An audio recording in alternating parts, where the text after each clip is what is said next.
2018년을 시작하면서 우리에게 오직 언약만 따라가자라는 제목으로 말씀을 주시고 우리 인도하셨습니다.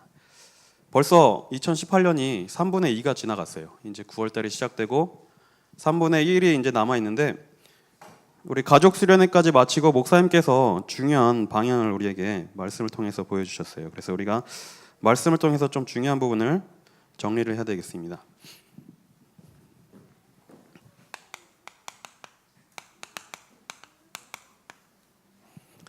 하나님이 우리 인간을 만드실 때 세상을 정복하고 다스릴 모든 신분과 권세를 우리에게 허락하셨어요. 그런데 아담과 하와가 이 부분을 놓치게 되니까 창세기 3장 1절에서 6절에 선악과를 먹고 죄를 짓고 하나님을 떠나게 된 거예요. 하나님이 모든 세상을 다스리고 정복할 신분과 권세를 주셨는데 우리에게 세상을 정복할 신분과 권세를 주셨다는 말은 여기에 따르는 책임과 양심도 있다는 뜻이겠죠. 우리가 자유를 누리는데 자유라고 해서 무조건 마음대로 내 마음대로 할 수 있는 건 아니에요. 자유가 주어진 만큼 거기에 따르는 책임과 양심이 있어요. 제가 자유를 누린다고 길 가다가 아무 자동차나 망가뜨리면 그거는 진정한 자유를 누리는 게 아니겠죠. 우리가 하나님의 자녀로서 신분과 권세를 누리는데 분명히 거기에 따르는 책임과 양심이 있어요. 마태복음 11장 28절에서 30절에 보니까 예수님께서 수고하고 무거운 짐진 자들아 다 내게로 오라 내가 너희를 쉬게 하리라 말씀하셨어요. 그런데 뒤쪽에 보면 쉬게 하겠다고 말씀하시고 내 멍에를 메라고 말씀하세요. 그런데 내 멍에는 쉽고 가볍다고 말씀하고 계시죠. 자, 우리가 하나님 자녀로서 신분과 권세를 누리고 살아가는데 하나님이 우리에게 주신 중요한 사명이 있어요. 그래서 우리가 이 현장을 살리고 우리가 렘넌트를 살려야 되는 이것은 우리가 가진 복음의 복음적 책임과 양심이에요. 사실 우리가 현장을 안 살려도 사실 살아가는 데 지장은 없겠죠. 우리가 렘넌트 키우는데 그렇게 열심을 다하고 마음을 다하지 않아도 사실 살아가는 데 큰 지장이 생기진 않아요. 그런데 이것은 복음적인 책임과 양심이에요. 하나님이 우리를 구원하셨고 우리에게 중요한 사명을 맡겨주셨어요. 그래서 2018년도 이제 후반기를 우리가 달려가고 있는데 이 중요한 방향을 가지고 우리가 인도를 받아야 되겠습니다. 폴 브루제라는 사람이 이런 얘기를 했대요. 사는 대로 생각하지 않으면, 생각하는 대로 살지 않으면 사는 대로 생각하게 된다. 이렇게 얘기를 그런 명언을 남겼다고 합니다. 우리가 생각하는 대로 살지 않으면 사는 대로 생각한다. 잘 생각해 보면 되게 무서운 말이에요. 이제 우리가 이제 적용을 해보면 내 생각, 내 행동, 내 마음, 나의 기준이 복음에서 나오지 않으면 반대로 되는 거예요. 내가 생각하는 게 복음이 되고 내가 행동하는 것을 가지고 복음을 판단하게 되고 내 마음대로 복음을 판단하게 되는 거예요. 우리의 생각과 우리의 마음과 우리의 중심과 우리의 모든 것은 복음에서부터 시작이 돼야 돼요. 그렇기 때문에 우리가 어디에 중심을 맞추고 사느냐가 우리 인생의 중요한 방향을 결정하게 돼요. 우리가 마음속에 무엇을 담느냐가 그 사람을 인도하게 되죠. 제가 예전에 이제 프라이드 예전에 구형 프라이드를 이제 타고 다녔어요.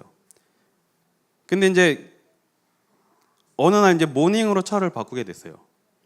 근데 제가 모닝으로 차를 바꾸고 난 뒤에 우리나라에 모닝이 이렇게 많이 돌았는지 그때 처음 알았어요. 아, 모닝이라는 경차가 진짜 많구나.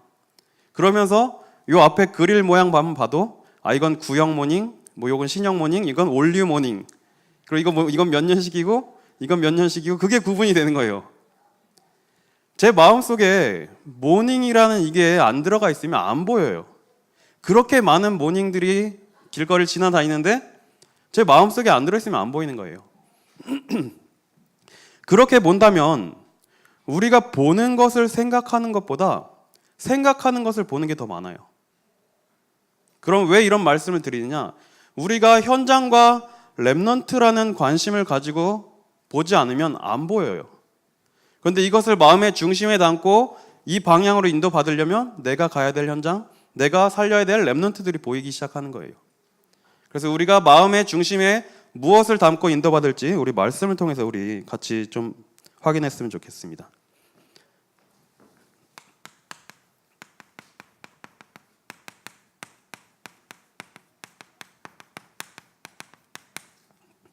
가족 수련회 때 주제를 현장 살리는 영적 서밋의 축복을 누리자는 말씀을 주셨어요. 우리가 현장을 살려야 되는 것은 아까 말씀드린 대로 복음적 책임과 양심이에요. 우리가 복음을 받았음에도 불구하고 저 많은 불신자들이 복음을 듣지 못해서 죽어가고 방황하고 갈등하고 있는데 우리가 거기에 대해서 안타까움이 없다? 이 부분을 놓친 거겠죠. 복음을 듣지 못해서 갈등하고 방황하고 답을 얻기 위해서 애쓰고 힘쓰는 사람들을 볼 때 정말 안타까운 마음이 생겨야 돼요. 내가 저들에게 복음을 전해줘야 되는데. 그래서 지금부터 우리가 이 방향을 놓고 기도하면서 전도 운동을 시작해야 될 줄 믿습니다. 지금 우리가 교회 비전 기도 제목을 놓고 기도하는데 5천 제자, 1천 다락방, 200 중직자, 200 지교회를 놓고 기도하고 있어요. 자, 우리가 1천 다락방 놓고 기도하는데 혹시 여기 내가 다락방을 한 개 이상 인도하거나 참석하거나 하신 분 뭐 마음속으로 한번 손 들어보세요. 자, 이것도 어떻게 보면 우리가 우리에게 주신 복음적인 책임과 양심이에요. 우리가 매일매일 5천 제자, 1천 다락방, 200 중직자, 200 지교회를 놓고 기도하는데 내가 있는 현장에서 하나님이 원하시는 이 말씀 운동, 전도 운동을 해야 되는데 사실 이걸 놓치고 살아갈 때가 많아요. 그래서 오늘부터 우리가 이것을 언약으로 붙잡고 전도 운동이 시작되겠습니다. 자, 그래서 우리는 이것을 다락방이라고 하는데 류 목사님이 다락방을 이렇게 정의를 하신 적이 있어요. 자, 다락방은 뭐냐? 내가 있는 현장에 하나님의 계획이 있음을 알고 말씀 운동을 펴서 예수 생명, 예수 능력, 예수 축복 운동하는 것이라고 이렇게 말씀하셨어요. 자, 우리가 회복해야 될 다락방이 바로 이것이겠죠. 우리 성도님들이 가시는 현장이 있어요. 직장에도 나가시고 또 직장 생활 안 하시더라도 가정에서 살림을 하시면서 가시는 현장이 분명히 있죠. 우리 맡겨주신 자녀들도 성도님들에게 맡겨주신 현장이에요. 내가 있는 현장에 하나님의 계획이 있음을 발견하셔야 돼요. 내가 만나는 사람들 중에 하나님이 나를 통해서 복음 받기를 계획해 놓으신, 예비해 놓으신 사람들이 있어요. 그 사람이 누군지 모르기 때문에 말씀 운동을 펴는 거예요. 그냥 말씀을 가르치고 말씀을 배우고 이 정도 수준이 아니라 말씀 운동, 전도 운동을 펴는 거예요. 이 시간, 이 자리에 정해진 시간에 누군지 와서 복음을 들을 수 있는 말씀 운동을 펼치는 거예요. 그런데 어떤 내용을 하냐? 오직 예수만이 하나님 만난 길 되시고 구원자, 선지자 되시는 이 부분을 놓고 현장에서 인도받는 거예요. 그래서 우리가 오늘부터 이것을 기도 제목으로 붙잡고 사실적으로 좀 시작해야 될 것 같습니다. 1천 다락방 기도만 하는 것이 아니라 나의 현장에서 이 다락방이 실제적으로 시작하게 되옵소서. 이런 기도가 좀 시작되었으면 좋겠습니다. 사도행전 5장 42절에 보니까 41절부터 보면 사도들은 그 이름을 위하여 능력받는 일에 합당한 자로 여기심을 기뻐하면서 공회 앞을 떠나니라. 그들이 날마다 성전에 있든지 집에 있든지 예수는 그리스도라고 가르치기와 전도하기를 그치지 아니하니라. 초대교회 사도들은 예수 그리스도의 이 복음을 전하는 이 일 때문에 능력받는 일조차 기쁘게 여겼어요. 우리가 전도 운동을 하고 복음을 전하다 보면 무한도 당할 수 있고 어려움도 당할 수 있어요. 그런데 주를 위해서 받는 고난은 기쁘다라고 이렇게 초대교회 성도들은 고백을 한 거예요. 그러면서 뭐라고 말씀을 기록했냐? 성전에 있든지 집에 있든지 예수는 그리스도라고 가르치기와 전도하기를 그치지 아니하니라. 우리가 현장에서 다락방을 해야 될 이유, 전도 운동을 해야 될 이유가 바로 이것입니다. 예수가 그리스도라는 사실을 가르치기를 그치지 아니하는 거예요. 이걸 하기 위해서 우리 현장에 다락방을 열고 말씀 운동을 펴는 거예요. 그런데 많은 분들이 다락방을 하라고 하면 내가 말씀을 잘 준비해서 잘 전해야지 된다고 생각을 해요. 그러다 보니까 이게 부담이 돼요. 그런데 그 말은 잘 생각해 보면 조금 부정적일 수는 있긴 하는데, 내가 준비가 안 돼서 지금 못한다, 내가 잘 준비를 해야 할 수 있다는 말은 하나님의 역사하고는 상관없단 말이잖아요. 하나님이 역사하시면 내가 조금 못해도 상관없어요. 하나님이 역사하시지 않으면 내가 아무리 말을 잘해도 소용이 없는 거예요. 자, 그리고 디모데후서 4장 2절. 너는 말씀을 전파하라. 때를 얻든지 못 얻든지 항상 힘쓰라. 때를 얻든지 못 얻든지 이 복음을 전파하는 일에 힘쓰라고 분명히 바울은 말하고 있습니다. 그런데 우리는 어떻게 생각하죠? 때를 못 얻었다고 보통 이렇게 얘기하죠. 아직 시간표가 아닌 것 같아요. 제가 준비가 안 됐습니다. 제가 좀 부족해서 아직은 못할 것 같습니다. 때를 얻든지 못 얻든지 이 복음을 전파하는 일에 힘쓰라고 분명히 말씀하셨어요. 그런데 이것을 내 힘으로 하는 것이 아니라 이 일을 위하여 세상의 모든 권세를 가지신 그 예수 그리스도께서 우리와 함께 하시겠다고 약속하셨어요. 세상 끝날까지 너희와 항상 함께 있으리라 약속을 하신 거예요. 우리가 이 언약을 붙잡고 현장으로 가면 됩니다. 그런데 현장으로 가라고 하니까 또 부담이 되죠. 내가 어딜 가야 되고 전도하러 가야 되고 선교라고 하면 어디 해외를 나가야 될 것 같이 생각이 드는데, 복음 가진 여러분들이 가는 모든 것이 선교지가 됩니다. 그리고 복음을 받아야 될 모든 사람들은 선교지가 되는 거예요. 여러분들은 복음 가진 선교사가 되시는 거고요. 왜 가야 되냐? 제자를 삼기 위해서 가야 되는 거예요.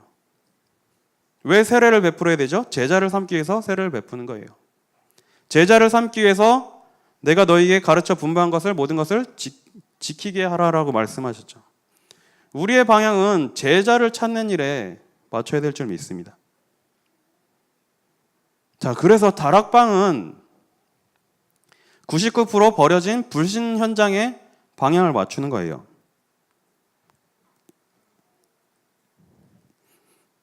아까도 말씀드렸지만 누구든지 이 시간 이 자리에 여기 오면 말씀을 듣고 복음을 들을 수 있는 장을 펼쳐놓는 거예요. 좀 극단적인 비유긴 한데 무속인들은 언제든지 깃발을 꽂고 그 자리에 있어요. 틀린 답이지만 답을 찾기 위해서 누구든 그 시간 그 자리에 가면 답을 얻을 수가 있어요. 그런데 우리는 현장에서 갈등하고 방황하고 있는데 이러한 생명 살리는 현장 시스템이 없으면 그 사람들을 살릴 수가 없는 거예요. 이런 의미에서 우리가 현장에서 말씀 운동을 펴는 겁니다. 그리고 우리의 직장과 가정과 현장에 말씀이 선포될 때 흑암이 무너지는 거예요. 중요한 전도 운동의 시작이 되기를 바랍니다. 자, 그리고 우리를 파수꾼으로 부르셨어요. 자, 아까 말씀드린 대로 무속인들은 깃발을 꽂고 그 자리에 기다리고 있는데 이사야서 62장 6절에 보니까 예루살렘이여 내가 너의 성벽 위에 파수꾼을 세우고 그들로 하여금 주야로 계속 잠잠하지 않게 하였느니라. 너희 여호와로 기억하시게 하는 자들아 너희는 쉬지 말며, 이렇게 기록이 되어 있어요. 우리가 현장에서 감당해야 될 사명이 바로 파수꾼의 사명입니다. 그런데 이 파수꾼은 지키는 자예요. 현장에서 내가 내 현장을 살리기 위해서 복음의 깃발을 꽂고 파수꾼의 역할을 감당하는 겁니다. 그리고 62장 10절에 보니까 성문으로 나아가라 나아가라 백성이 올 길을 닦으라 큰 길을 수축하라 돌을 제하라 만민을 위하여 기치를 들라 이렇게 말씀하셨어요. 우리는 저 많은 사람들이 불신자들이 하나님께 돌아올 수 있도록 길을 닦는 역할을 하는 거예요. 그리고 기치를 드는 거예요. 그런데 깃발이라고 안 하고 왜 기치라고 했냐? 찾아보니까 이게 군사 용어더라고요. 군인들이 군대에서 군사작전에 사용하는 깃발을 기치라고 하더라고요. 지난주 우리 강단을 통해서 하나님 중심의 강한 군대로 진치고 싸우자라는 말씀을 주셨죠. 하나님을 우리를 영적인 군사로 부르셨고 현장을 살릴 영적인 군대로 부르신 거예요. 중요한 사명을 우리가 붙잡아야 됩니다. 그리고 많은 사람들이 하나님의 말씀을 듣지 않고 자기의 소견대로 행하는 이 시대에 우리를 영적 사사로 세우셨다고 말씀을 주셨어요. 그래서 우리에게 날마다 영적인 무기가 있어야 된다고 말씀하셨어요. 에훗, 드보라, 야엘 이런 사람들이 나오는데 흑암과 싸울 중요한 영적 무기를 준비하고 있었던 거예요. 그리고 요한계시록 1장 3절에 보니까 이 예언의 말씀을 읽는 자와 듣는 자와 그 가운데 기록한 것을 지키는 자는 복이 있나니 때가 가까움이라 이렇게 기록이 돼 있어요. 그런데 여기서 지키는 자는 복이 있다라고 이렇게 기록이 되는데 우리가 뭔가 율법을 지키고 어떤 규칙을 지키고 이렇게 생각하는 경우도 많던데 여기서 지키다란 말은 헬라어로 보니까 테레오라는 단어를 썼더라고요. 그 단어는 수호하다, 파수하다 이런 뜻이 있어요. 그러면 우리가 마지막 때에 많은 사람들이 하나님의 말씀을 듣지 아니하고 복음을 떠나 멀리 방황하는 이 시대에 이 복음, 예수가 그리스도 되신 이 복음을 끝까지 지키는 자는 복이 있다는 말씀이에요. 앞으로는 우리가 신앙을 지키고 복음을 지키기 어려운 시대가 오겠지만 끝까지 이 복음을 지키고 수호하는 자들에게는 복이 있다고 말씀하신 거예요.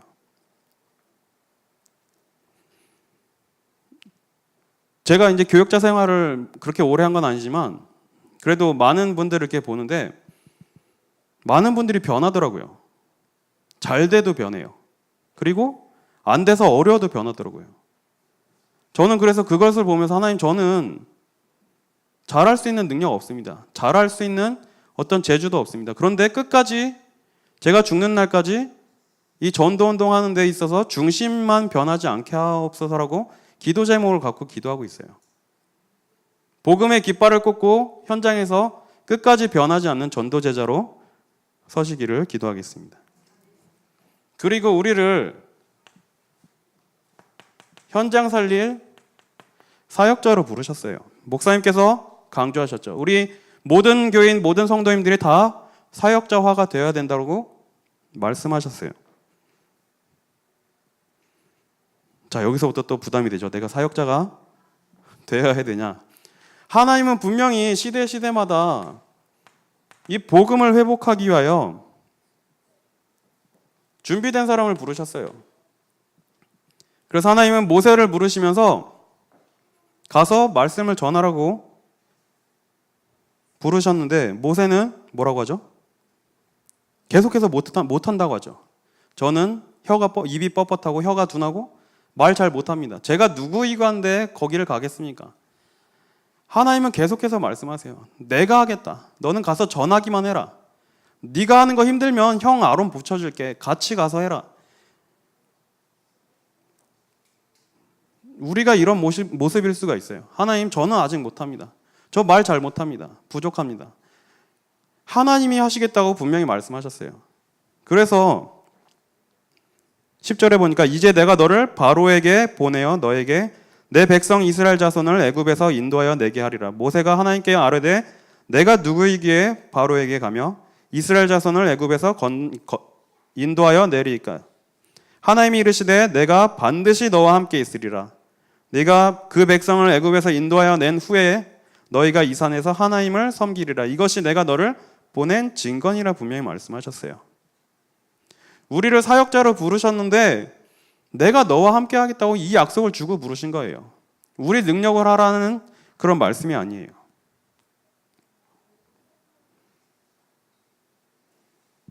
그래서 아까 말씀드린 4장에서 계속 이제 모세가 핑계를 대죠. 그런데 하나님은 지금 시대에 복음 운동을 회복할 한 사람을 찾고 한 사람을 부르시고 계신 거예요. 그 한 사람이 우리 성도님들이 되시기를 기도합니다. 제가 예전에 전에 교회에서 이제 사역을 하는데 제가 이제 막 전도사 시작할 때 같이 계셨던 부목사님이 계셨어요. 근데 이제 이 부목사님께서 야, 저기 구로 현장 같이 가자 이렇게 말씀하시더라고요. 그래서 같이 갔어요. 그런데 그 구로 현장, 구로 지역을 살리기 위해서 이 한 사람이 필요하다는 말씀을 하시더라고요. 그래서 그 구로에 있는 사람들 중에 문의 될 만한 사람을 찾았는데 청년 몇 명이 있더라고요. 우리 교회에 나오고 있는 청년 몇 명이 있는데 약간 좀 속된 말로 뺀질뺀질한 청년들이 몇 명 있었어요. 예배도 잘 이렇게 잘 안 나오고 늦게 오고. 근데 이 친구들을 만나서 우리 여기서 말씀 운동 펴고 복음 운동 하자 하고 첫 주에 가서 장소가 없으니까 부대찌개 집에 갔어요. 그래서 이제 부대찌개 맛있게 먹고 야, 여기 현장을 한번 우리 같이 살려보자. 그리고 나서 이 목사님께서 2주 뒤에 미국 사역을 갔다가 호텔에서 이제 조식을 먹는데 어떤 한국 사람을 만나셨대요. 그래서 이분이 한국말로 얘기하길래 너무 반가워서 이제 얘기하고 뭐 이래저래 하다가 복음을 전하신 거예요. 근데 이분이 복음을 듣고 그 자리에서 영접하고 아, 목사님 제가 너무 좋은 말씀을 들었는데 나중에 이 말씀을 또 듣고 싶은데 목사님 저는 이제 한국으로 돌아가니까 못 뵈서 좀 안타깝네요 라고 말씀하시더래요. 그래서 이 목사님이 아니다, 나도 한국 간다. 한국 사는 사람이다. 그럼 한국 가서 연락을 좀 하겠으니 연락을 받아주세요라고 하면서 명함을 주고 가더래요. 그래서 보니까 그 구로 지역에 게임 회사를 운영하고 있는 사장님이신 거예요. 그래서 2주 만에 거기 문이 열려가지고 지교회를 할 수 있는 장소가 생겼어요. 그래서 그 구로 지교회가 지금 10년째 계속해서 잘 모여지고 있고 거기 이제 중직자들도 이렇게 세워지고 잘 인도를 받고 있어요. 근데 그때 그 뺀질뺀질했던 사람이 바로 제 동생입니다. 그리고 저랑 같이 사역했던 부교역자 동생이었어요. 근데 이때 이 현장을 보고 전도운동의 맛을 조금 보니까 완전히 바뀌더라고요. 한 사람이 이렇게 중요합니다. 우리가 현장에서 사역자로 서는 것이 너무나 중요합니다. 자, 그래서 이제 부교역자들이 우리 성도님들께 지금 연락을 드리고 있어요. 이렇게 교적부를 좀 새로 이렇게 다시 지금 하는 작업을 하고 있는데 뭐 무슨 조사를 하기 위해서 하는 게 아니에요. 이 전도 운동을 놓고 지금 우리가 기도하면서 어떻게 하면 우리 성도님들 현장에서 전도 운동을 같이 할 수 있을까? 이걸 놓고 지금 기도하면서 파악하고 있어요. 그래서 혹시나 이제 전화 드려서 여쭤보면 오해 안 하셨으면 좋겠어요. 어느 현장에서 어느 직장에서 일을 하시고 뭐 어느 학교를 나오셨고 이런 부분들은 전도 운동을 위해서 어떻게 하면 도울까 그걸 파악하기 위해서 지금 하는 거기 때문에 이 부분은 성도님들이 잘 이렇게 이해해 주셨으면 좋겠습니다. 자, 그리고 하나님이 분명히 시대마다 사무엘상 3장입니다. 3장 10절. 복음 회복할 사람을 부르셨어요. 그런데 우리는 어떠한 마음으로 하나님 앞에 나아가야 되냐? 여호와께서 임하여 서서 전과 같이 사무엘아 사무엘아 부르시는지라. 사무엘이 이르되 말씀하옵소서 주의 종이 듣겠나이다 하니. 하나님이 우리 성도님들을 부르고 계신데 말씀하옵소서 주의 종이 듣겠나이다. 이 자세로 하나님 앞에 서시길 바랍니다. 그러면 그 사람에게는 하나님이 시대를 살릴 중요한 메시지를 허락하시는 거예요. 사무엘에게 이 이스라엘과 앞으로 민족이 어떻게 될 것인 중요한 말씀을 이때 주셨어요. 자, 그리고 마가복음 3장 13절에서 15절. 하나님께서 우리를 부르신 것은 예수님께서 제자를 부르셨을 때 기록된 것처럼 원하는 자들을 부르신 거예요. 우리 성도님들을 하나님이 이 시대에 전도 제자로 쓰시기 위해서 원하는 자들을 부르신 거예요. 그런데 가장 큰 목적은 함께 있고 전도도 하며 귀신을 내어 쫓는 권능도 가지게 하려 함이라.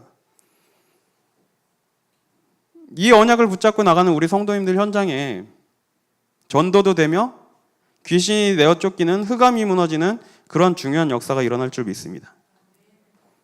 자, 그리고 오늘 읽은 이사야서 6장 8절에 보니까 또 내가 또 주의 목소리를 들으니 주께서 이르시되 내가 누구를 보내며 누가 우리를 위하여 갈고 하시니 그때 내가 이르되 내가 여기 있나이다 나를 보내소서 하였더니. 하나님이 현장을 살리기 위해서 여러분들을 사역자로 부르셨을 때 내가 여기 있나이다 나를 보내소서 하는 믿음의 고백이 되어지시기를 기도합니다.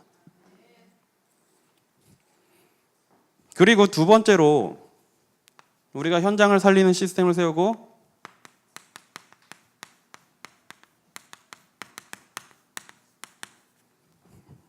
2019년도를 준비하면서 렘넌트 살리는 중요한 시스템을 세워야 된다는 언약을 주셨어요. 우리가 왜 렘넌트 운동을 해야 됩니까? 아까 말씀드린 대로 복음적 책임과 양심이에요. 우리만 복음 누리다 가면 후대들은 재앙을 당할 수밖에 없어요. 우리가 후대에게 이 복음을 전달하는 일이 너무나 중요합니다. 하나님은 시대마다 이 복음을 이어갈 후대들을 준비하셨어요.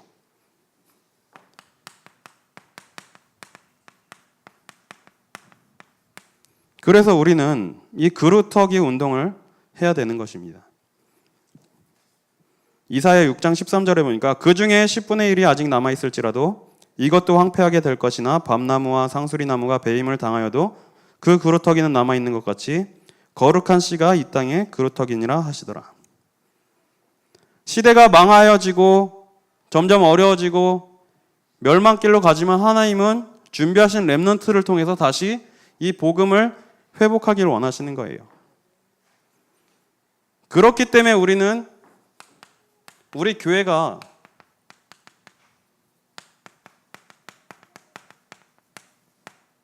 이 후대를 키우는 시스템을 세워야 됩니다. 세계복음화는 100m 단거리가 아닙니다. 또 400m, 1000m 그 정도가 아니라 세계복음화는 어떻게 보면 개주운동이에요. 계속해서 그 복음의 이 언약의 패턴을 후대들에게 계속해서 전달해서 가는 거예요. 내가 많은 것을 할 수 있는 것 같지만 사실 시간이 그렇게 길지 않아요. 제가 중학교 때인가 배운 그런 한문 시간에 배운 한시 중에 소년 1호 항난성하고 이런 구절이 나오더라고요. 그게 이제 보니까 소년이 빨리 늙어서 학문을 이루기가 어렵다는 뜻이더라고요. 우리가 세계복음화의 비전을 가지고 내가 엄청 많은 대단한 것을 할 수 있는 것 같지만 생각보다 시간은 빨리 지나가요. 그러면 당연히 우리가 세계복음화의 중요한 일에 헌신해야 되는데 이 복음의 패턴을 후대에게 전달하는 것 또한 너무나 중요한 거예요. 그렇기 때문에 우리가 여호수아 4장 4절에서 7절 우리 후대들에게 믿음의 기념비를 세워야 되는 것입니다. 여호수아가 이스라엘 자손 중에서 각 지파에 한 사람씩 준비한 그 12사람을 불러 그들에게 이르되 요단 가운데로 들어가 너희 하나님 여호와의 궤 앞으로 가서 이스라엘 자손의 지파 수대로 각기 돌 한 개씩을 가져다가 어깨에 매라. 이것이 너희 중에 표징이 되리니 후일에 너희의 자손들이 물어 이르되 이 돌들은 무슨 뜻이냐 하거든 그들에게 이르기를 요단물이 여호와의 언약궤 앞에서 끊어졌나니 곧 언약궤가 요단을 건널 때에 요단물이 끊어졌으므로 이 돌들이 이스라엘 자손에게 영원한 기념이 되리라 하라 하니라. 우리 후대들 지금 잘하고 있는 우리 후대들 우리 유엘이 예주 예나 요 정도 되는 아이들 얘네들한테 가문에 흘러내려오는 영적 문제와 저주 이렇게 말하면 사실 잘 모를 거예요. 우리 지금 부모님 세대 우리 성도님들이 이 복음을 위해서 복음 누리기 위해서 몸부림치고 기도하고 정말 이 복음을 깨달은 이 사실을 잘 모를 거예요. 왜냐하면 얘네들은 그냥 태어나서부터 그걸 못 보고 자라왔기 때문이에요. 그래서 우리가 이 후대들에게 믿음의 기념일을 세워야 되는 거예요. 하나님께서 우리를 여기까지 인도하셨고 이렇게 역사하셨다. 우리 교회를 이 자리까지, 이 시간표까지 인도하셨는데 이것을 우리 후대들에게 기념비로 남기는 거예요. 하나님이 우리 교회를 인도하시고 역사하셨다는 이 사실을 보고 알 수 있는 중요한 기념비를 남겨야 됩니다. 자, 그리고 우리 후대들에게 인턴십에 중요한 시스템이 생겨야 될 것 같습니다. 디모데후서 2장 1절에서 2절에 보니까 바울이 디모데를 생각하는데 뭐라고 표현하냐면 내 아들아 그러므로 너는 그리스도 예수 안에 있는 은혜 가운데서 강하고. 여러분들 잘 아시겠지만 바울의 아들은 디모데가 아니에요. 뭐 바울이 결혼을 했는지 뭐 이혼을 했는지 뭐 정확히 밝혀지지는 않았어요. 그러니까 뭐 자녀가 있다는 사실은 성경에는 기록이 없죠. 바울이 왜 디모데를 내 아들아 이렇게 얘기했을까요? 그만큼 마음에 품고 담았다는 거예요. 렘넌트를.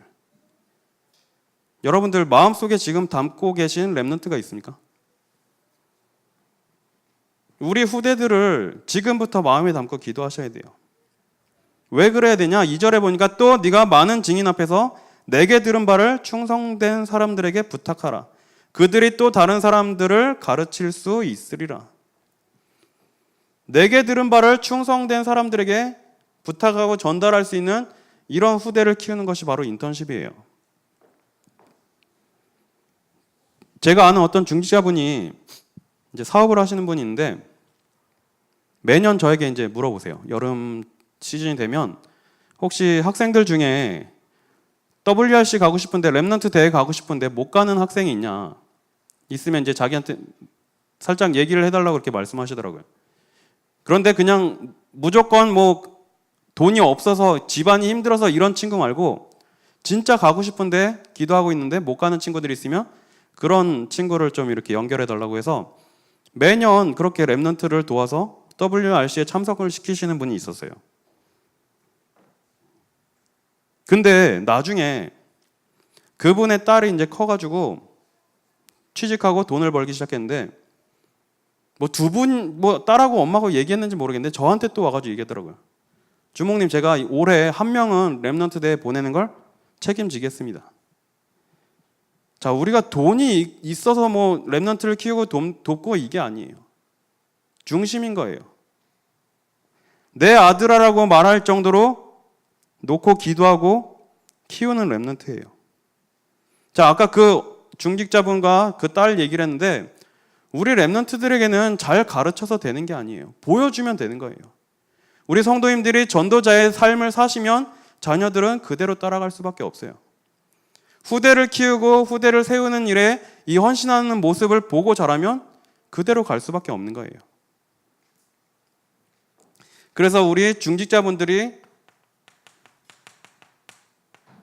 우리 렘넌트들의 후견인이 되어주시기를 바랍니다. 불러서 맛있는 것도 좀 사주시고 직장에 불러서 현장도 보여주시고 또 전문성이 비전이 비슷한 친구가 있으면 또 이렇게 데려다가 인턴십도 해주시고. 저도 어릴 때 교회 다니면서 참 많은 분들을 만났는데 믿음 있는 그 중직자분의 한마디가 참 많은 것을 바꿨어요. 여러분들이 우리 렘넌트들에게 던지는 그 믿음의 한마디가 그 렘넌트의 인생을 어떻게 바꿀지 몰라요. 뭐 꼭 나랑 친해서 내 마음에 들어서 이게 아니라 그 아이가 가지고 있는 언약의 가능성을 보면서 중요한 후견인으로 서주셨으면 좋겠습니다. 아까도 말씀드렸지만 교육을 잘한다고 되는 게 아니에요. 보여주면 되는 거예요. 제가 중학생 때쯤인가요? 초등학생 때 교회에 이제 택시 운전을 하시는 집사님이 계셨어요. 근데 그때 당시에 이제 개인 택시 면허를 가지고 운전을 하셨는데 개인 택시 면허가 그 당시에 한 9천만 원 했던 거로 기억을 해요. 지금은 뭐 1억이 넘는 것 같은데 근데 그분이 개인 택시 면허를 팔아가지고 교회 헌금을 하시더라고요. 그래서 많은 분들이 와, 이번 믿음이 되게 대단하구나 막 이런 얘기를 했는데 얼마 못 가서 교회를 떠나시더라고요. 자, 보여주는 교육이에요. 겉으로 봐서는 이분이 진짜 믿음 좋은 것 같고 뭔가 대단한 헌신인 것 같지만 중심이 아니었던 거겠죠. 자, 그럼 반대로 우리는 많은 걸 드릴 수는 없지만 우리 중심이 하나님께서 원하시는 그 방향과 맞는다면 하나님은 중요한 응답을 주실 수밖에 없는 거예요. 자, 그리고 세 번째로 2019년도를 준비하면서 우리 모든 성도님들이 교사화 돼야 된다라고 말씀을 주셨어요. 그러면서 우리 주일학교를 살리자라는 미션을 주셨어요. 우리 모든 성도님들이 주일학교 살리는 이 미션에 동참하시기를 바랍니다. 왜 그래야 되냐? 신명기 6장 6절에서 9절.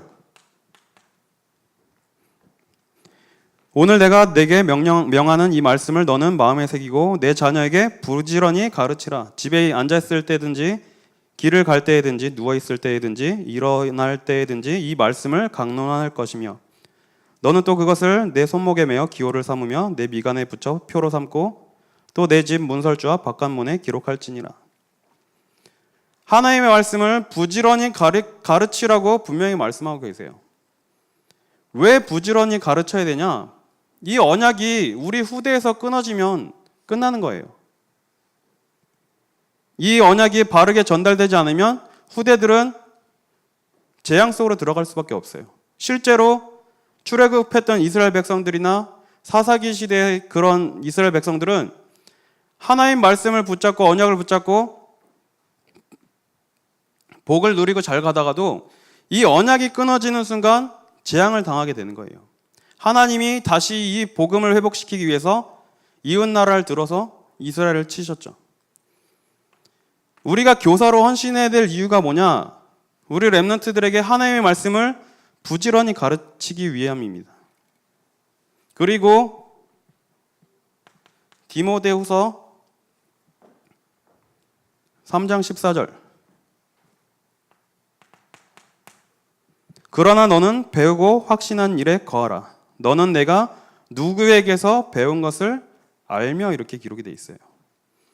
너는 네가 누구에게서 배운 것을 알며. 우리 성도님들이 우리 렘넌트들에게 무엇을 전달해주고 가르치느냐가 평생을 좌우하는 거예요. 여러분들이 바른 중심을 가지고 렘넌트를 키워내면 디모데와 같은 제자들이 곳곳에서 일어나는 겁니다.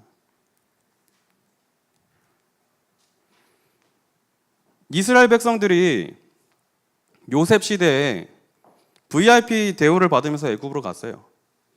그런데 이 언약이 끊어지고 요셉을 알지 못하는 바로가 세워지는 순간 이스라엘 백성들이 다 노예로 전락해버린 거예요. 사사기 시대도 마찬가지로 복음을 놓치는 순간, 언약을 놓치는 순간 이웃 나라를 통해서 재앙을 당하게 되는 거예요. 자, 이제 말씀을 마무리하려고 하는데요. 제가 뭘 하나 들고 왔는데, 자, 잘 안 보이시죠?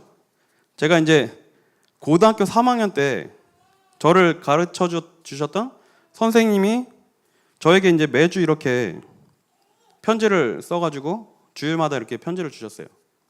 근데 사실 그때는 이거를 잘 안 봤어요. 나중에서 읽어보고 이분이 진짜 나를 위해서 기도하고 중심을 가지고 가르쳐 주시는구나 나중에 알게 됐어요. 그래서 이게 지금 뭐 일부만 들고 왔는데 뭐 청바지 천을 잘라서 거기다 뭐 이제 붙여서 뭐 하기도 하고 그래서 매주 여기다가 중요한 이런 믿음 고백도 하시고 그렇게 그때 제가 영적 상태가 주일날 예배만 드리는 상태였어요. 왜냐면 엄마한테 혼나니까 등짝 맞을까봐 일단 가서 얼굴 도장 찍고 밥 맛있게 먹고 형들하고 PC방 가서 놀고 뭐 고등학생 때였으니까 제 영적 상태는 그런 상태였어요. 근데 이분이 저를 놓고 진짜 중심을 가지고 기도해 주셨던 것 같아요. 지금은 천안 쪽에서 아이들 낳고 신앙생활 잘하고 계신데 가끔 이렇게 문자 와요. 야, 마태복음 13장 씨 뿌리는 비유 해석 좀 해줘. 막 이런 식으로 문자가 오는데, 여러분들이 지금 키우고 있는 이 랩넌트 중에 어떤 랩넌트가 일어날지 몰라요. 뭐 제가 잘하고 있다는 절대 그런 뜻은 아닌데, 어쨌든 하나님께서 원하시는 주의 길을 가는 이런 랩넌트들이 여러분들 통해서 일어나게 되는 거예요. 그럼 이것만큼 우리가 보람을 느낄 수 있는 게 없겠죠. 자, 결론적으로 말씀을 드리고 마칠 텐데요. 우리가 오직 언약만 따라가자는 말씀을 주셨어요. 그래서 복음의 진을 치라고 말씀하셨는데, 이 복음이 나의 복음이 되시길 바랍니다. 제가 예전에 있던 교회에 청년이 있었는데, 뭐라고 얘기해야 될까요? 남자인데 남자를 좋아하는 청년이었어요. 이제 어떤 뜻인지 아시겠죠? 근데 그냥 뭐 좋아한다 정도가 아니라 좀 심각하게 좋아하는 친구였어요. 근데 이제 취향이 이제 저를 좋아하는 취향 아니라 저 말고 이제 다른 전도사님 막 좋아하고 이랬는데, 그 친구가 얘기하기를 길 가면 보인대요. 저 사람은 나하고 비슷한 사람이구나. 저는 아무리 봐도 안 보이거든요. 저 사람이 남자를 좋아하는 사람인지 안 보여요. 그런데 그 친구 눈엔 다 보인대요. 길거리 번화가 나가면 다 보인다고 하더라고요. 그리고 혹시 주변에 도박 중독자 아시는 분 계세요? 잘 없죠? 제가 뭐 도박을 하고 싶어도 어디서 하는지 몰라서 못 찾아가요. 근데 도박 중독자들은 기가 막히게 찾아내고 모인대요. 왜 그렇죠? 그게 바로 영적 상태예요. 내 마음 속에, 내 중심 속에 무엇이 담겨 있느냐가 내 인생을 움직이는 거예요. 그러면 우리는 복음으로 중심을 바꿔야 되는데, 이 영적 상태를 뒤집는 것이 바로 우리가 계속해서 듣고 있는 집중인 거예요. 나의 영적 상태를 바꾸기 위해서 복음에 집중하시길 바랍니다. 자, 그래서 이게 바로 개인화죠. 그리고 강단에서 또 기도 수첩을 통해 많은 훈련을 통해 말씀이 쏟아지는데, 나의 말씀을 붙잡으셔야 돼요.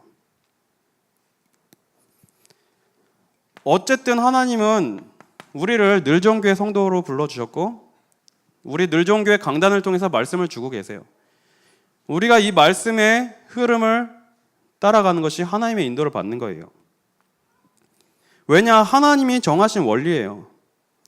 주의 종을 세우시고 강단을 통해서 주시는 말씀을 통해서 우리를 움직이신다고 분명히 약속하셨어요. 그런데 이 백성에게 말씀이 끊어지면, 묵시가 없어지면 방자히 행한다고 그렇게 기록이 되어 있거든요. 우리가 말씀을 놓치는 순간 내 인생이 하나님이 원하시는 그 길에서 벗어나게 되는 거예요.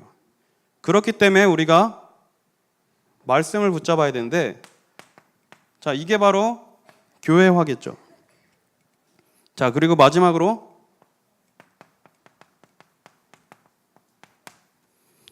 전도자의 직임을 다해야 되는데, 나의 직임을 찾으시기 바랍니다. 그래서 나만이 할 수 있는 미션을 찾는 거예요. 내가 가진 달란트로, 내가 가진 전문성으로. 이걸 보고 이명계약이라고 하죠.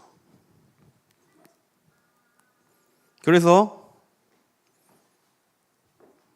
올해 말부터 이제 우리가 준비되어서 사역자로, 또 교사로 하나님이 나에게 맡겨주신 중요한 직임을 감당하시길 바랍니다. 자, 그래서 이걸 현장화라고 하죠. 자, 그래서 마지막으로 한 가지만 더 말씀드리면, 계속해서 말씀에서 나오지만 실천 목록표를 써보라고 했는데, 한번 기록해 보시길 바랍니다. 내가 사역자로 서기 위해서 어떤 실천을 할 것인가. 그러면 내가 지금 만나고 있는 사람, 나의 현장 놓고 기도하고 적어놓고 기도하셔야겠죠.